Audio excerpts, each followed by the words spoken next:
আগামী শনিবার ইসলামাবাদ আলী সংঘের উদ্যোগে প্রতিবারের মতো এবছরও আয়োজিত হতে চলেছে এক দিবারাত্রির নৈশ শর্ট বাউন্ডারি ক্রিকেট টুর্নামেন্ট। ক্রীড়া অনুষ্ঠানকে কেন্দ্র করে দিনভর থাকবে নানা সামাজিক এবং সাংস্কৃতিক কর্মসূচি। সংঘের পক্ষ থেকে জানানো হয়েছে, খেলাকে কেন্দ্র করে আয়োজিত হবে স্বেচ্ছায় রক্তদান শিবির, বস্ত্র বিতরণ কর্মসূচি এবং সন্ধ্যার পর বর্ণাঢ্য সাংস্কৃতিক অনুষ্ঠান।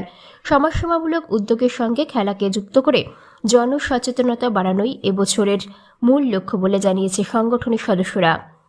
ইসলামাবাদ আলী সংঘের সকল সদস্যবৃন্দ অনুষ্ঠানের সাফল্যের জন্য এলাকার মানুষ এবং ক্রীড়া প্রেমীদের সক্রিয় উপস্থিতি ও সহযোগিতা কামনা করেছেন। তারা আশাবাদী প্রতি বছরের মতো এবছরও উৎসব মুখর পরিবেশে সফলভাবে অনুষ্ঠিত হবে টুর্নামেন্ট এবং সংশ্লিষ্ট মানবিক কর্মকাণ্ড।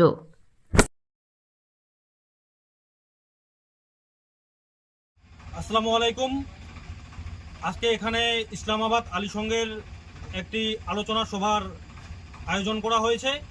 এই আলোচনা সভায় আমাদের প্রত্যেক বছর যে দিনরাত ব্যাপী একটি শর্ট বাউন্ডারি ক্রিকেট টুর্নামেন্টের আয়োজন করা হয়, সেই ক্রিকেট টুর্নামেন্টের ডেট নির্ধারিত করা হয়েছে এবং ডেটের সাথে সাথে বিভিন্ন সামাজিক আলোচনা করা হয়েছে।